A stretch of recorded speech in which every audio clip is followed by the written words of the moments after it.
चादर में लिपटने वाले, उठो, अब खबरदार करने लगो और अपने परवरदिगार की बड़ाई बयान करो और अपने कपड़े पाक रखो और शिर्क की गंदगी से तो अलग ही रहो और इस नीयत से एहसान न करो कि उससे ज्यादा के ख्वाहा हो और अपने परवरदिगार की खातिर सब्र करते रहो।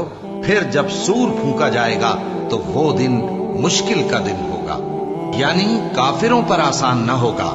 मुझे उस शख्स से समझ लेने दो जिसको मैंने अकेला पैदा किया और मैंने उसको बहुत सा माल दिया और हर वक्त हाजिर रहने वाले बेटे दिए और उसको हर तरह के सामान में वुसअत दी, फिर भी लालच रखता है कि मैं उसे और ज्यादा दूं। ऐसा हरगिज नहीं होगा।